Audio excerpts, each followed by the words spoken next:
Welcome in, everybody. Not your typical episode of Garbage Time. It's how Warner and LaPointe see it today. It's time.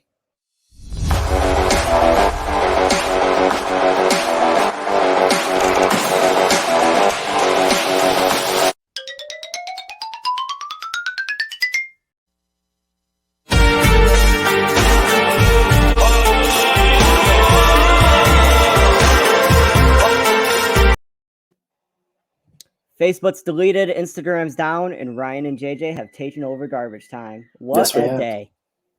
Great day. It's a great day. Great day. Gonna be the best show we've had. How you doing tonight? Busy, not bad. Moved locations away from the screaming toddler up into the man cave, so you can see I got Ditka and Urlacher behind me, so feeling good. Yeah. What about you? Brighter days in the Bears' history, I'm sure. Pretty good. Rough loss for my Patriots last night, but bouncing back. Cried a few times today, but we're getting into it. So let's jump right into it with some news updates.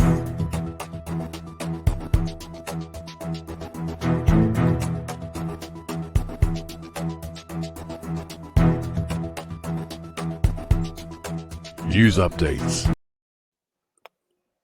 All right, so some notable injuries this week that happened that are going to have implications for these next upcoming weeks. What do you got?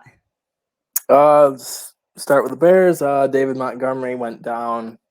And the announcers said that injury was too gruesome to show on replay. But early signs, it sounds like he hyperextended it. It definitely isn't an ACL, and it sounds like it may not be as bad as initially thought. So thumbs up for that. And he's kind of a tough guy.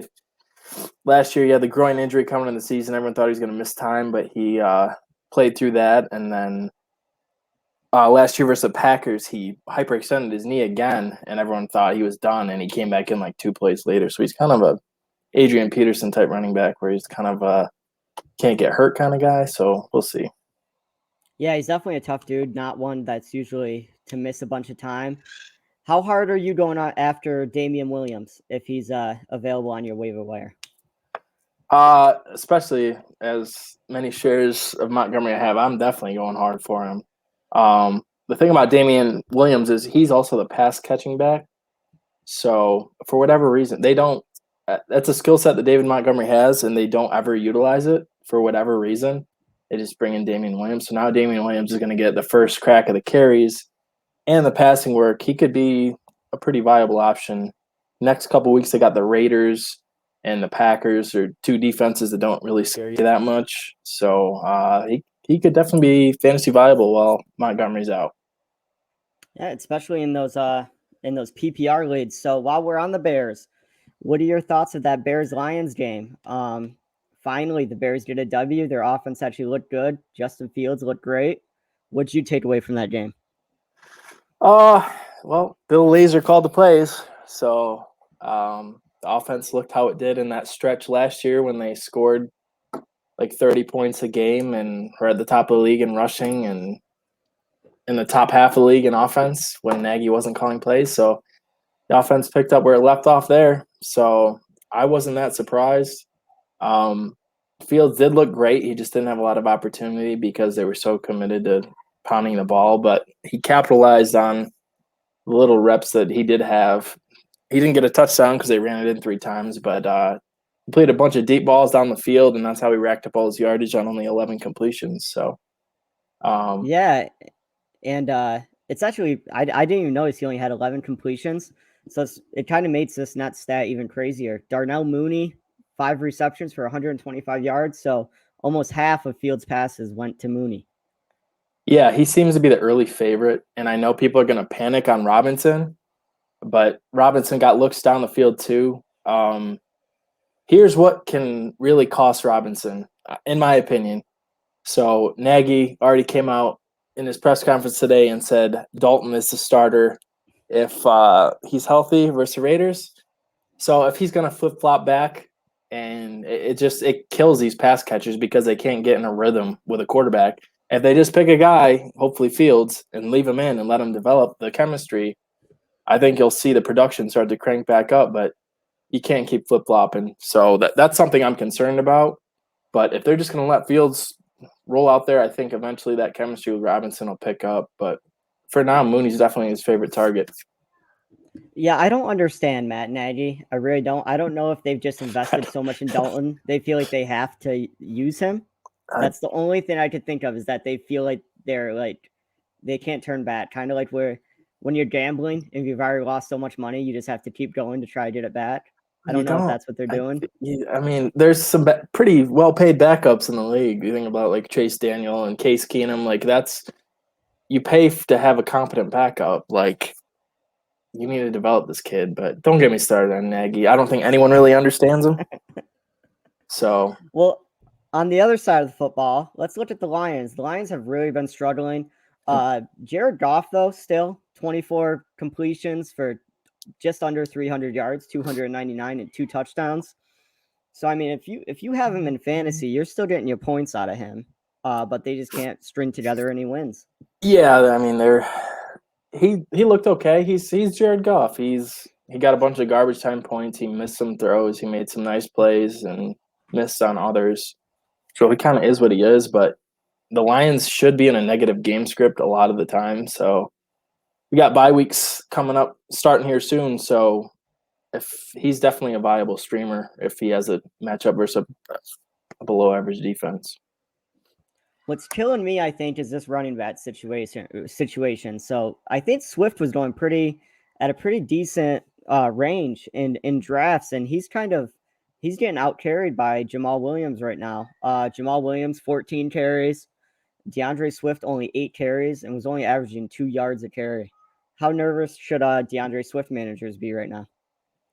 I think they're probably fine. Bears have a pretty good front seven, especially at home. They're pretty solid against the run, and it's a tough place to play. It's a slow field. So I think he's fine. He's really been productive catching the ball. He only had 4 catches for 33 yards. So yesterday, I think the Bears really game planned for him. He always seemed to have someone right on him, which opened up some of those sub-tier receivers that were making receptions. So I think he's fine. He's got the Vikings next week. I wouldn't be surprised if he has a big game versus them. I think he's up. I think he's around the top 5 running back right now just because of his big games he's had catching the ball. So I wouldn't be too worried about it. Yeah, and actually, so he's at number 6 right now, and we're gonna cover those running backs in a minute, because looking at that top 5 now, it's not what you would have expected coming into week 1. On another note, TJ Hawkinson has his 2nd week in a row of kind of being back down at earth. You know, he had 2 killer weeks. Then last week didn't really do anything. This week more of an average kind of week, 4 receptions for 40 yards. Still think he's a viable tight end, but do you think defenses are almost treating him like the number 1 receiver and covering him as such? Yeah, they're definitely him and Swift are the 2 top targets for defenses. Like he's definitely, everyone knows he's their top weapon. So, he had 8 targets. So Goff was looking to him, but the coverage was pretty decent. He threw at him in the end zone one time. So yeah, but if you have him, you're definitely starting him. He's going to have his big weeks too. Absolutely. On to another game that had an injury. Will Fuller, I believe, broke his finger, or they suspect he may have broke his finger, will be week to week. But what are your thoughts coming out of that Indianapolis-Miami game? I think that Miami has taken the crown from the Bears for the worst looking offense in the league right now. So it looks bad. And I probably wouldn't start Will Fuller anyways. Waddle seems like the guy that you can maybe stream. I know Parker had a good game, but it's going to be hit or miss. I really want nothing to do with the Dolphins offense, and they're just stupid. Myles Gaskin, 2 carries for 3 yards, no receptions. Unbelievable. I was about to say, I think that's almost the biggest disappointment coming into this season from the Dolphins. Myles Gaskin had a pretty solid end of the year last year. So a lot of people were high on him, and he's kind of just coming in as a dud this season just because of how the Dolphins are choosing to run their offense. I don't get it. Like, why are you giving Malcolm Brown so much work? Like, he's as average gets, and he averages 3 yards a carry on a good day. Like, it makes no sense at all. I don't get it. Yeah, totally agree. And then on the Colts side, a better story of running backs. You have Jonathan Taylor. I think his best week so far, 16 carries for 103 yards and a touchdown. So he was definitely getting the touches. Carson Wentz, not too bad of a day, 228 yards for 2 touchdowns. And it seems like Pittman and Pascal were the main targets this week. Yeah, I didn't get a chance to watch much of this game, but I saw Taylor was having a great game. Not surprising, the Dolphins have been surprisingly bad against a run this year, so he definitely feasted on that. And my dog is having a freak out because I went on a walk, so I may have to go address that in a second. But yeah, Taylor looked good. He didn't really get passing work. I mean, he got 3 catches, but it was a decent day for him. Yeah, absolutely. On to the next game. We have the Jaguars still cannot figure out how to get a win with Trevor Lawrence at center. In happier news on the Jaguars, you had James Robinson had a decent day, 78 yards, 2 touchdowns. Chenault, decent day, just under 100 receiving yards. Other than these two, I don't know if I'm really trusting anyone on that team. And it's worth noting that Shark, I believe, got put on IR yesterday. And I think... Yeah, he broke his ankle, so he's done for a while. So, yeah, Chenault's stock definitely has gone up, especially kind of like the Lions. They're going to have a lot of negative game scripts, so Lawrence is going to have to keep throwing the ball. Jaguars did lose, but Urban Meyer won on the weekend from his viral clip. Hey. Yeah, he did. Yes, he did. It'll be interesting how that plays out. On the Bengals side, a pretty big day from Joe Burrow. It seems like he kind of took off right when I gave up hope on him and dropped him. 348 yards, 2 touchdowns. Tyler Boyd and CJ Uzomah were the main beneficiaries of that. 118 yards for Boyd, 95 yards and 2 touchdowns for Uzomah. I see the Uzomah getting picked up everywhere, but I'm just not sure if it's gonna pan out. This may have been a flash in the pan. What do you think? I agree. Every year, like, he's been on the Bengals for a few years now, and every year he'll have like one big game. And for some reason, I'm thinking it like happens on Thursday night a lot. But he has a big game, and everyone adds him, and then he's completely average after that. So, yeah, yep. And then Joe Mixon, I believe, is going to be week to week with an injury. So that'll be definitely something that you want to keep your eye on. Maybe pick up a handcuff for him as he may be your starting running back. And as JJ is out, we will just move on to a more straightforward game until he's able to return.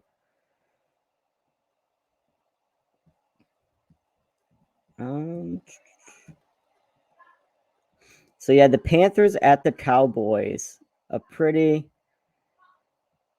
find a pretty high scoring game. The Cowboys are able to edge out the Panthers. Big day for Dak, only 188 passing yards, but did manage to get 4 passing touchdowns. Zeke, pretty big day for him. 143 yards and a touchdown, and JJ's back. Hey, JJ, I was stalling for a minute for you. yeah, I had to address the dog situation. Got a little out of control. Yeah, that mine started going off. So, just covering the Cowboys-Panthers game, was saying how it's kind of a weird day for Dak. Under 200 yards passing, but did get those 4 passing touchdowns. Big day for Zeke, 143 yards and a touchdown. Most of the receivers, pretty average. Nothing to write home about on any of them. It kind of seems like the ball was spread out pretty good this week on the Cowboys. Yeah. Remember, like, week 1 and 2, everyone was kind of panicking on Zeke, and maybe the Cowboys kind of took that to heart a little bit and started to feed him a little more. So he looked really great. Yeah, Dak didn't throw a lot. I think the biggest disappointment in this game was CeeDee Lamb. So he had like 3 catches for 13 yards, I believe. So yeah, two for 13. 2 for 13. Like it. Yep. And Cooper didn't even have 70 yards. It was yeah. Over on the Panthers, you had Christian McCaffrey out another week. I think a lot of people went high on Chuba Hubbard, went out and got him. I think they may have been disappointed with how this went. Only 57 yards. Ron and I had kind of discussed that when we went live on Sunday. If you guys listened in, you wouldn't know not to start him. So I don't think there's any shocker there. Sam Darnold still slinging it, 300 yards, 2 touchdowns. He did have 2 interceptions though. I think the biggest takeaway at this one though is Chuba Hubbard is not going to replace Christian McCaffrey for you as far as points goes. And DJ Moore, big game, 113 yards, 2 touchdowns. Do you think he's the main guy in Carolina? Yeah, 100%. Every game he's gotten the targets. He's been the clear number 1 and produced. Robbie Anderson had 11 targets, but I think that's just a product of not having Christian McCaffrey playing. So, yep. And Hubbard was kind of disappointing because Sam Darnold stole the rushing touchdowns, but if he had gotten in those 2 times rushing, maybe we'd have a different narrative on him. But very true. I saw that on Twitter people were calling Sam Darnold Cam Darnold because he has 5 rushing touchdowns through the first 4 weeks. I think he's leading the league. He's leading the league in rushing touchdowns. Cordarrelle Patterson and Sam Darnold. All right. On to, you know what? We're just going to cover this game quick because I'm not going to have a ton to say about it just because it's ridiculous. The Texans suck. So the Bills destroyed them 40-0. I think the typical people you would start on the Bills, you started. You're not going to see those numbers. Like, I don't think you're going to see that game out of Dawson Knox again. I mean, that was just ridiculous. Aside from that, I mean, I don't have much else to say. Singletary and Moss, complete even, 50-50 split. Mm-hmm. Their numbers were pretty much the same, except Moss did get the goal line carry to get the touchdown. Mitch Trubisky, 100% completion rate, your boy. 1 completion on 1 attempt for 8 yards. The GOAT. So there it is. But other than that, I'm not going to cover that game that much just because the Texans are so bad. Yeah, that was just rock bottom with Davis Mills throwing 4 picks and not even 100 yards. And it was tough to watch when I saw it on the Red Zone channel. It did not look good from Houston. So I think they're in for a long year like everyone kind of thought. And now for me, this was my shocker of the week. Hands down, the one I wouldn't have seen coming. The upset that I don't think anyone would have predicted. Not even Joe. The New York Jets beat out the Tennessee Titans. They almost drop it at the end of the game, but they recover, get the win in OT. What a game. Zach Wilson finally look decent, just under 300 yards for 2 touchdowns. Their rush game was still pretty much non-existent. And Corey Davis is still the clear number 1 there. Any other takeaways from the Jets on that one? No, I think one of my biggest takeaways is the Titans defense is trash, just like it was last year. So if I'm going to add somebody or in DFS, something I'm going to consider someone playing the Titans probably has a great matchup because they're not very good defensively at all. Yeah, I mean, if the Jets can put up that much on you. Then Tannehill was still efficient, just under 300 yards for a touchdown. Derrick Henry still did what Derrick Henry does. I mean, when you have a quarterback that throws for almost 300 yards and a running back that runs for over 150, it's shocking that you still lose that game. Yeah, honestly, I think if he had his pass catchers, this game might have gone a little bit differently. If he had A.J. Brown and Julio Jones out there. True. Those backups, Westbrook Akini and Chester Rogers, just aren't the same class. So it was kind of tough for Tannehill, but it is what it is. Hopefully those guys are back next week. I got shares of them in a lot of leagues, so. Absolutely. Another game this week. The Washington football team beats out the Falcons. I would say Washington's defense is probably one of the bigger letdowns of the season. I don't know how much money they dumped into there, but they wasted it because it's not working out right now. Heineke still look good, just under 300 yards for 3 touchdowns. Antonio Gibson, though, man, like he's a tough one for me because he's just not. He's doing okay, but I mean, he was being drafted as like an RB1, I think. Yeah, like RB2, like fringe RB1, like early second round is where he went most drafts I was a part of. So just the volume's just not there right now. He's scoring these touchdowns and kind of saving his days, but McKissick is just a thorn in the side right now. So yeah, and I think McKissick's stealing a lot of the receiving work. Actually, I say a lot of. I think he's stealing all of it for the most part. pretty much. I mean, he had a receiving touchdown, and then McLaurin is just doing his thing. So you're happy if you have him. On the other side of the ball, it seemed like the Falcons finally did have some resemblance of offense. Matt Ryan, 4 touchdowns. Cordarrelle Patterson just ruining my life this week. Who was a last-minute sub on the person I was facing, had an insane day. And I think it's safe to say at this point, he's not just a flash in the pan, that he's going to be a week-to-week starter. Yeah, I don't know. It's definitely the shock of the season thus far. 3 receiving touchdowns, and you can play him in your running back spot. So I'll tell you what, Calvin Ridley has been one of the biggest disappointments this season for all the high hopes we had for him on this podcast, especially. So yes, we whiffed hard on that. So far, that's another thing that's kind of ticking me off, though, is like, how much longer are we going to allow Cordarrelle Patterson to be in either a running back or wide receiver spot?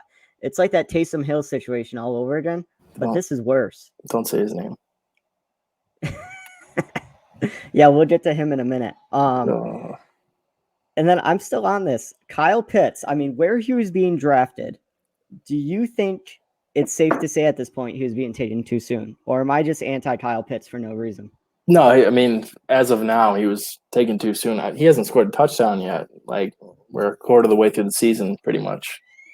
So, yeah, he's not lived up to his draft capital right now, but yeah, you're right on the ball.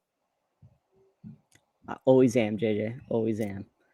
You're the pick king right now.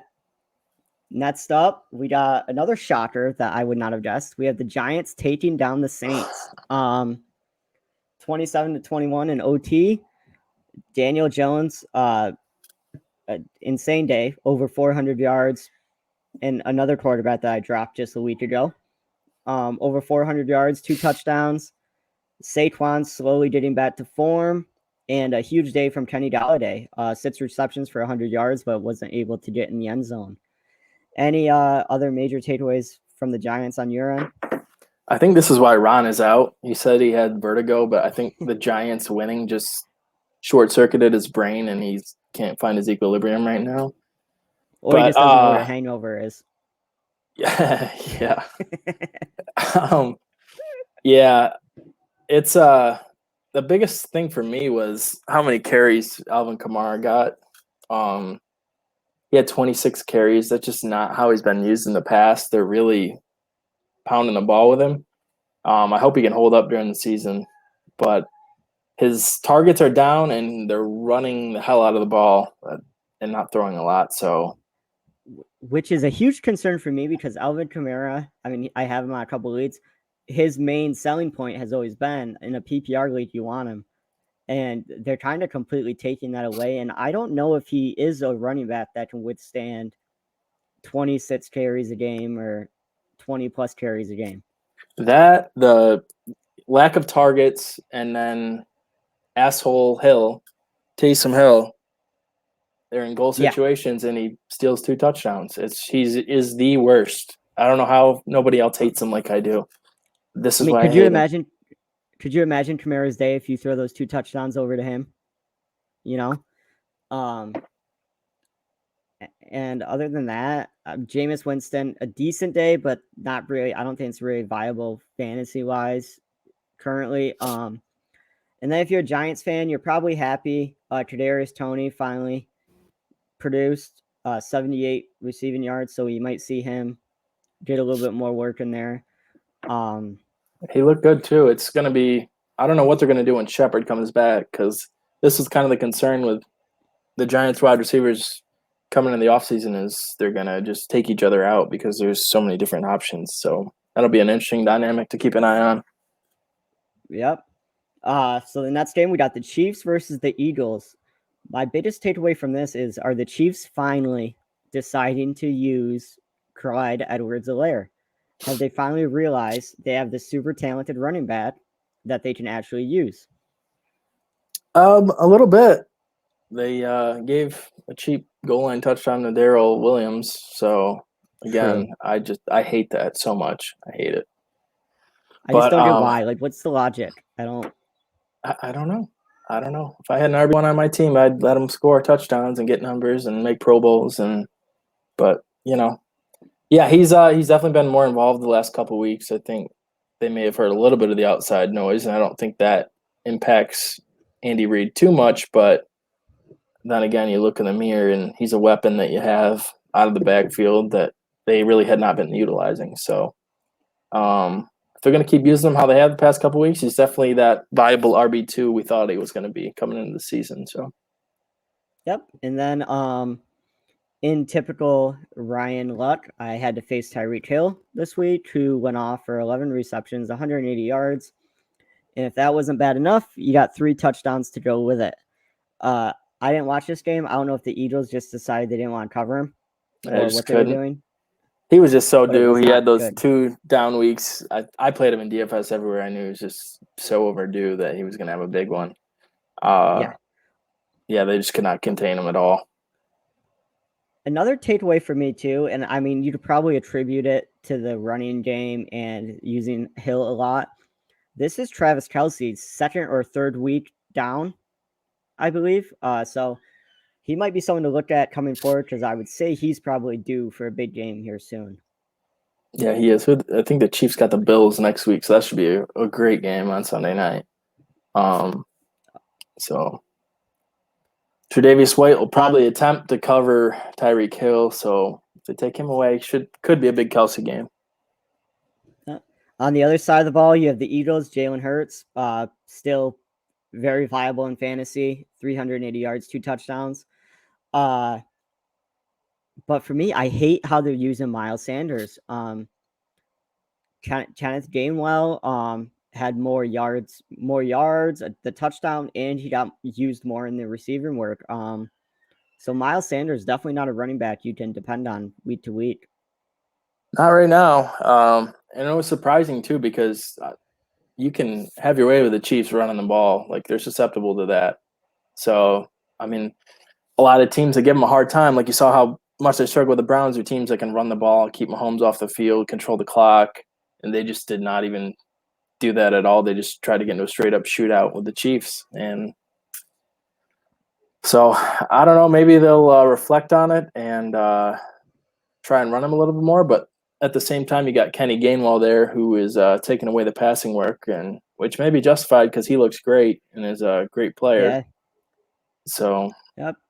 Definitely a negative situation. I would definitely be trying to find other options if you got Miles Sanders as your RB2 right now. Absolutely. And also on the Eagles team, for anyone that was worried about Devontae Smith being too short in the NFL, you're stupid. Another great game out of him. 7 receptions, 122 yards. So I think it's safe to say he's trying to silence every critic out there that was doubting him heading into the draft. Yeah, he's undersized, as they say, but he still looks like just fine out there. Looks like a great NFL receiver.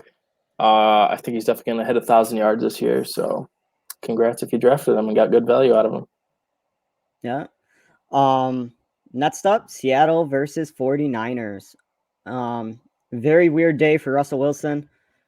only 150 yards, but he did get those 2 touchdowns. So that may have saved your fantasy a little bit. Rushing, not a great day either. If you had Chris Carson, only 30 yards rushing. Alex Collins actually got more rushing yards and got more of the receiving work. And really looking at these stats, it's kind of surprising they still managed to put up 28 points because there's no one that really like went off in this game. DK, but that was still only 65 yards and 1 touchdown. So definitely fantasy wise, kind of a dud game for the Seahawks. 100%. And this was a big concern out of people in the offseason is Pete Carroll said he's going to get back to running the ball because last year you saw Wilson throwing at like a historical rate for his career. And now it seems like he's not going to have as many opportunities to throw the ball down the field. So I'm a little worried. I'm having shares of DK Metcalf and Lockett. I'm sure there'll be games where they get shootouts and have to throw, but it looks like Carroll is reverting back to pound the ball.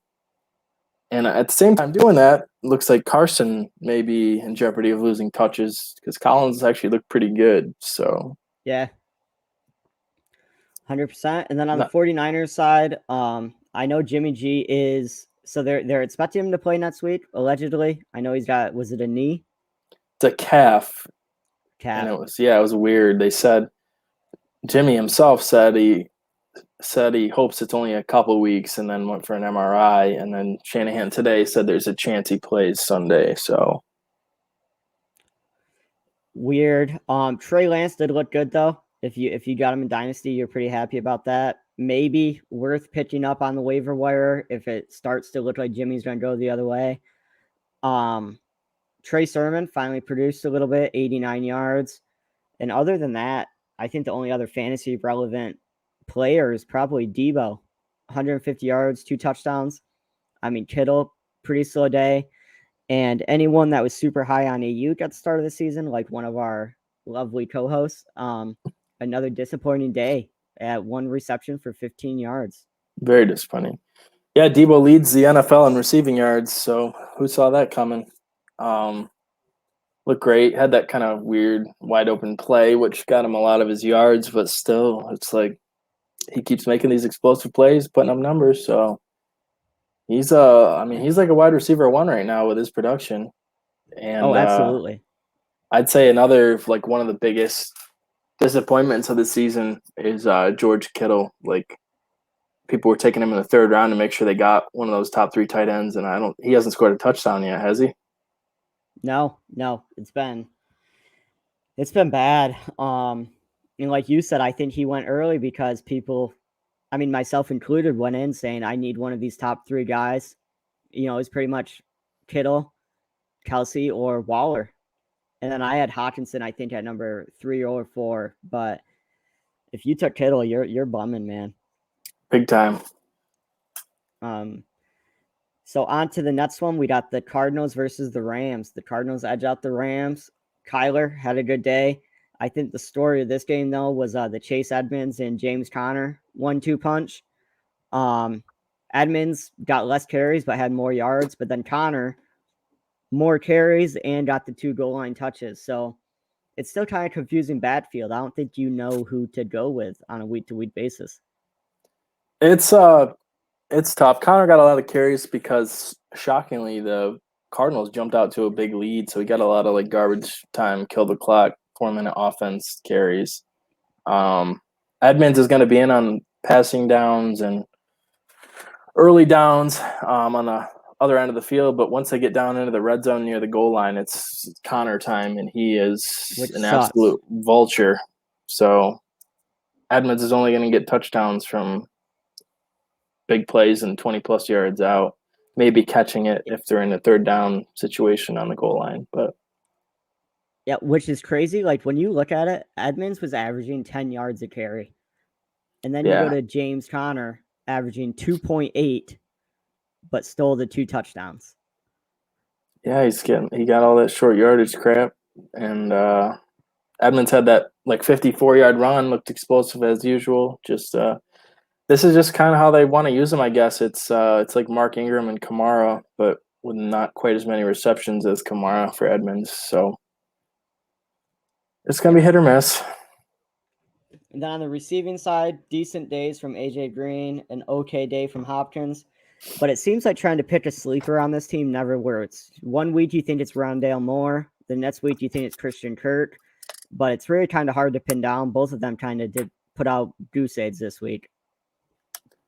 Yeah, disappointing. And part of it is, I think, because of Kyler's growth as a passer, like reading the defense, and he's not just selling out on DeAndre Hopkins, and I think that's making him a better player, but it's messing up everyone's fantasy hopes and dreams on DeAndre Hopkins. So, but yeah, Kyler, you're in good shape. Yeah. On the other side of the ball, Stafford, decent day. My biggest thing on this team is just I'm selling Robert Woods everywhere. If I can unload him, I'm doing it. Again, I mean, he did get the touchdown grab that kind of saved his fantasy output this week, but 4 receptions on his end. But then you got Van Jefferson and Cooper Kupp that kind of got more looks. I mean, I think Woods is basically the wide receiver 3 in this system now. Yeah, I on our weekly preview episode talking about the Rams and Woods, I said I'm not quite worried yet because Woods has historically started low. That's what I told Ron. But to see how many looks Van Jefferson's getting and how often he's on the field, that definitely affects Woods and caps his ceiling. So I'm definitely worried about him now. I have a couple shares of him. I'm not sure what you can even get for him right now with this little production. I got Waddle. I did manage to get Waddle. I think I won that trade. Joe might feel differently. Forgot you guys made that trade. But both of them are in pretty interesting situations, so we'll have to see how that goes. But yeah, even Woods, I mean, you're almost better off seeing what's on the waiver wire and seeing if you could sell him for a pick or something. Because I just don't think he's a viable starter week to week. He's going to have, eventually he's going to have a big game, but it's going to be hit or miss going forward. Yeah. Next up, you had Pittsburgh versus Green Bay. I think the score actually makes it seem like Pittsburgh played better than they actually did. Big Ben, do you think he's in danger of getting benched anytime soon? I know the Steelers don't have much of anything behind him, but it's just not going well. I don't think they'll bench him. It's not going well. He doesn't look good. He looks old and washed. I think this is definitely his last year. So I don't know that they had that one big play to Deontay Johnson, which really I think saved his stat line. But yeah, just rewatching the game, it did not look good. And the Steelers' offense just looks bad. They're just bad. They're bad this year. Yeah, I think the only bright side of the Steelers' offense that fantasy managers can take away is Najee Harris is getting the passing work, and he's looking good on the run game. And Deontay Johnson seems to be the clear wide receiver 1 there. His stats a little inflated because of that big play, like you said, but still 9 receptions for 90 yards. So he might be probably the only wide receiver on that team that you would want to look at. Yeah, Claypool got hurt, so he was out, and then Juju still didn't do anything. So I wouldn't start Juju. I want to give Joe credit. Like in our Mega Bowl draft, Juju was there really late, and I was like, why not take him? But he just doesn't get the volume Johnson gets, and he doesn't get downfield passes, and it's just a negative situation. He should have left them in free agency. Yeah, it's not good.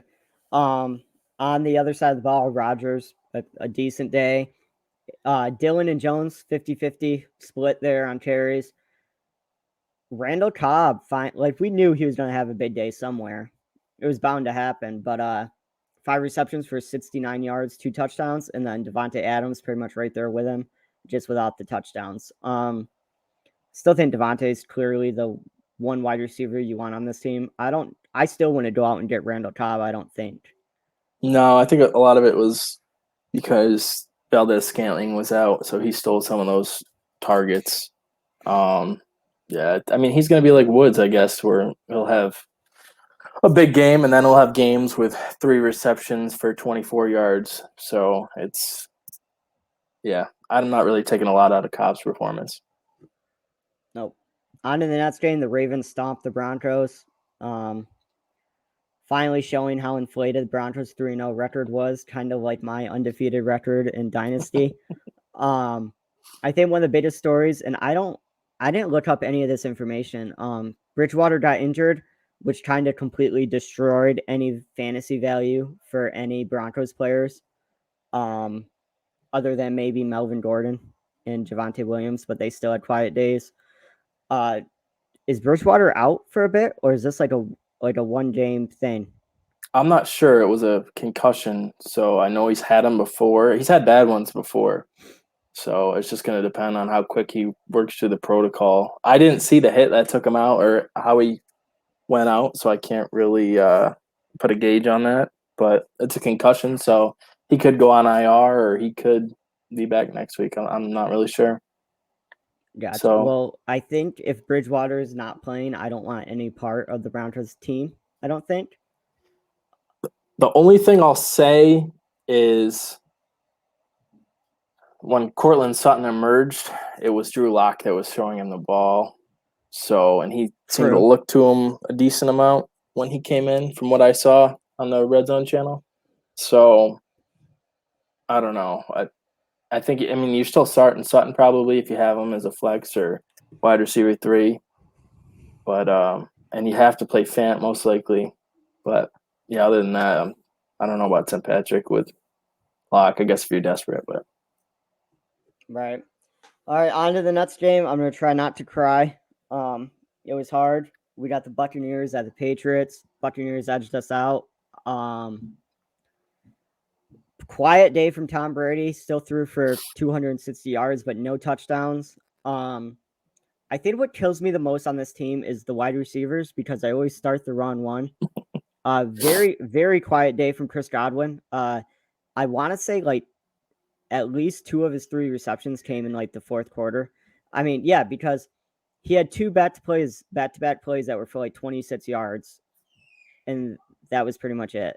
But then he had big days out of Mike Evans and Antonio Brown, so it's kind of a crapshoot on that team. What you're gonna get. AB definitely should have had the biggest game, but he dropped that touchdown. So he should have had about 100 yards and a touchdown with 8 catches, but he had 7 for 63 on 11 targets, and Evans had 12 targets. So it seemed like Belichick game plan to take away Godwin. So that's his MO, right? Take away the top guy. Yeah. So it seemed like that was kind of the case. On the Patriots side of the ball, you finally saw some productions out of the tight ends. They both got touchdowns, but not much other than that. I think Myers still a decent guy to play. Kendrick Bourne, are you looking at him at all, or do you think it might? I mean, he's had 2 solid weeks now. Do you think he's worth a bench spot or maybe even a flex play, depending on who the opponent is? It depends what you're dealing with. Kind of like, I mean, he's kind of like Tim Patrick to me a little bit. He had 5 targets, but he made the most of them. He caught all of them. So I probably wouldn't add him unless I was in dire need of a receiver and had injury concerns. But what about you? Do you see more potential with him? I tell you what, if I have Robert Woods sitting there, I'm trying to unload him for a pick, and then I'll go take Kendrick Bourne. Wow, that's where I'm at. I'm probably just super salty because Robert Woods has screwed me over a couple weeks, so that's what we'll chalk that up to. A last thing I forgot to mention is, do you put any stock in Josh Gordon coming back? Are you picking him up if he's available? Do you think he ends up being relevant whatsoever?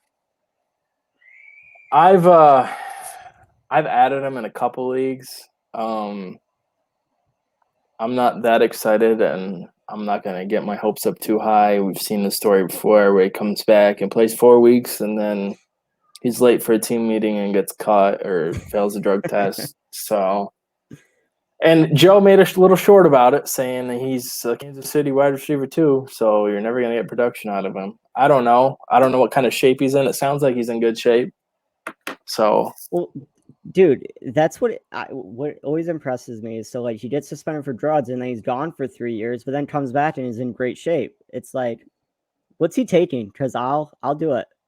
Like I don't know what he's whatever it taking. I is. don't know what the process is for drug testing after you fail the drug test, if they still test you during your suspension or when you're out of the league, because he's probably taking banned substances, if just my humble opinion. But yeah, I don't know. It'll be interesting to see him with Mahomes because his skill set is, at least it used to be back when he was with the Browns forever ago, is go deep and catch long bombs and jump balls. So, I mean, it seems like it's a match made in heaven if it's actually Josh Gordon. But Right.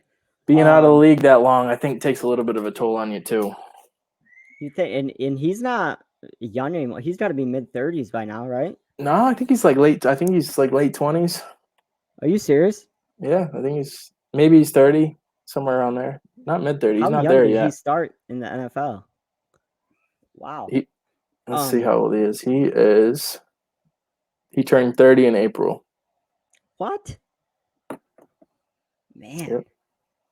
Well, he only plays a couple of weeks every couple of years, so he could probably play till 40. Maybe.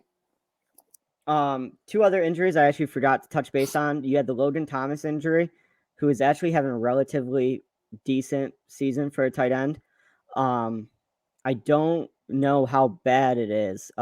Hamstring strain, they're saying. Probably should miss at least week 5. Yeah, they said week to week, which usually means at least a couple weeks. But I know he was frustrated when the injury happened. It seemed like he was pretty bummed out. So I would guess at least a couple weeks. And then for the Saints, you may have brought it up, but Tony Jones got carted off. Yeah, it's disappointing. I drafted him pretty much everywhere. I really thought that they were going to use him more in the Latavius Murray role and not give Kamara 20 carries a game. But yeah, I'm dropping him everywhere, especially if he got carted off. I don't know if they announced what his injury was, but it seemed pretty serious. So he's probably out for the year. Speaking of Latavius Murray, are you picking him up? I mean, it seems like he's taking the workhorse load there.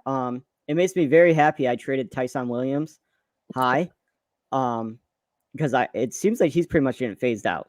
Yeah, he definitely lost favor. Lost favor with the Ravens. I think some of the fumbling problems, and he must be like struggling at practice or something because they activated the retirement home backfield there with Bell, Murray, and Devontae Freeman over him, who I thought looked pretty decent running the ball. So must not trust him. What?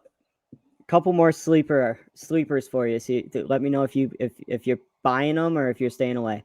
Curtis Samuel coming into Washington. What was his stat line yesterday?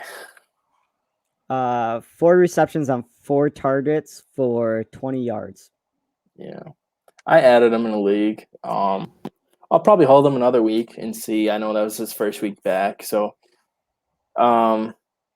I added him, I think, in 2 leagues. I'll wait on him one more week, and if he has another dud, I'll probably cut ties because Heineke definitely loves Terry McLaurin.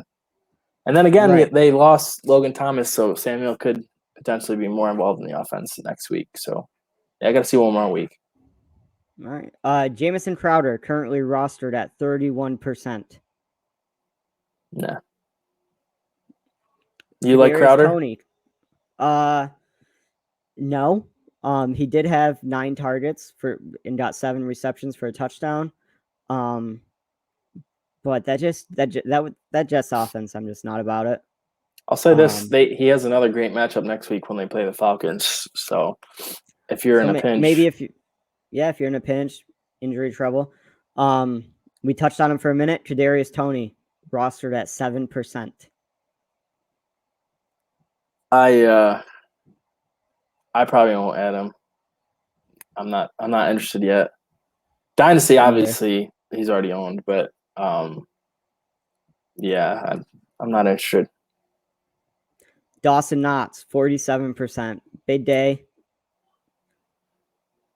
I think so. I think he's definitely rosterable.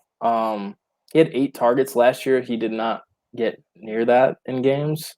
So, Allen seems to look for him quite a bit, especially down in the red zone, and he's scoring touchdowns now. So, with as bleak as the tight end position is, I would add Knox, or maybe I don't know what percent was he available in?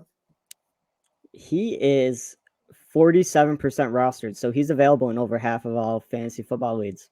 So like Robert Tonyan, Cole Kmet, I'd rather have him than those guys. So I know some people, some idiots have those guys on their team. So that's me. These next two are cheating a little bit because they're rostered pretty high. AJ Dillon, 66%, so he's still available in 34% of leagues. Definitely, I have him in multiple leagues too. He's a lottery ticket because if anything happens to Aaron Jones, he's probably an RB1. So, and he still gets work. So, with the bye weeks coming up, you can roll him out to fill in, most likely, and good matchups. And then my last one, and then I have one other thing, and then we'll hop to tonight's game. Dalton Schultz. He's rostered in 70% of leagues, so he's probably taken, but he is available in 30% of them. You going for it? I am. I brought this up to Ron, and Ron said nah, but he was on the. I think I heard he was on the field for 70% of snaps. So, and Dak obviously trusts him. It's going to be hit or miss because there'll be games where Lamb has more than 2 catches for 13 yards, but he seems out of the 2 tight ends, he seems to be the favorite. So I'd definitely roll with Schultz. All right, and then my last thing, I mentioned it briefly. So listen to the top 5 running backs as we sit in week 4. Week 3. Week 4 is not done yet, so we'll just go week 3. Number 1, you have why won't it let me go to? Hold on. I would guess Derrick Henry. I want to go week 1 to 4, but it's not letting me. 1 second. Derrick Henry is the leader. 1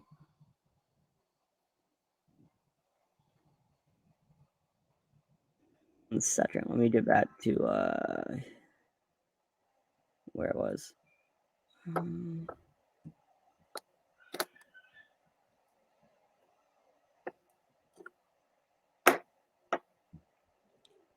What the heck? I just had it. Okay. Yeah, Derrick Henry was number 1. Guess who number 2 is?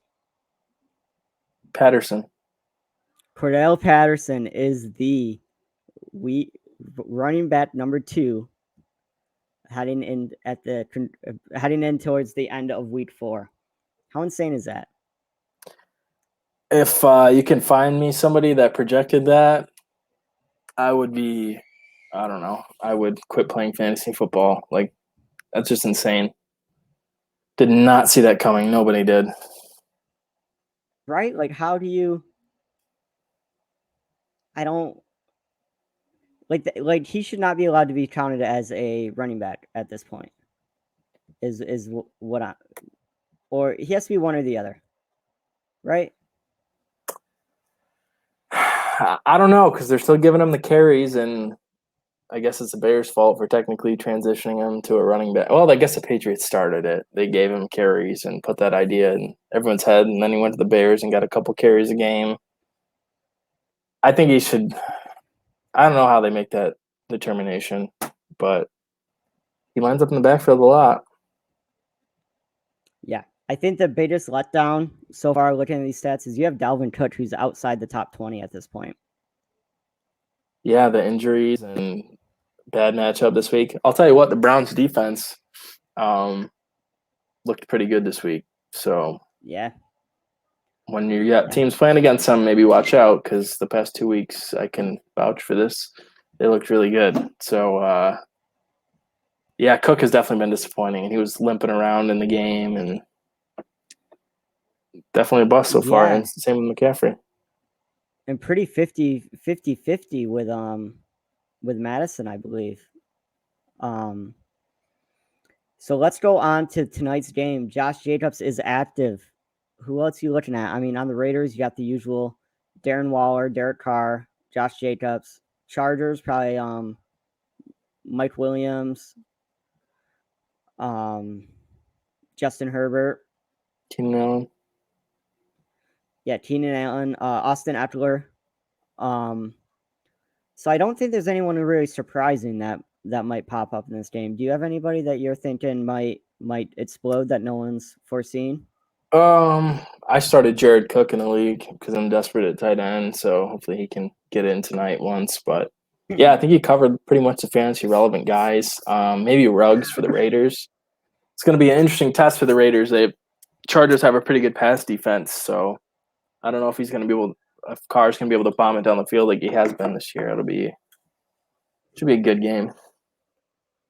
Absolutely, I'm excited for it. I think we covered everything. I don't know if Joe put anything else in our description there that we were supposed to talk about. No, I think we're good, man. You got anything else you wanted to cover? I think I'm good. We covered everything. We're just master hosts. Oh well, I mean, listen. As much as we covered, if Joe and Ron were here, that's at least a 3-hour episode, minimum. Yeah, for us to hit almost an hour here. Yeah, we'd be talking through the whole Monday night game. So yeah, absolutely. Well, everybody, I don't know all the places you can find us, but you guys have heard it 100 times. Just go listen to an old episode if you need a reminding.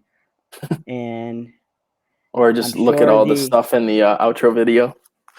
Yes. And then there will be another Garbage Time MMA episode coming up this weekend. I've had a good weekend of fights, and we got another solid weekend coming up. Give us a comment, voicemail, whatever, and see you next time.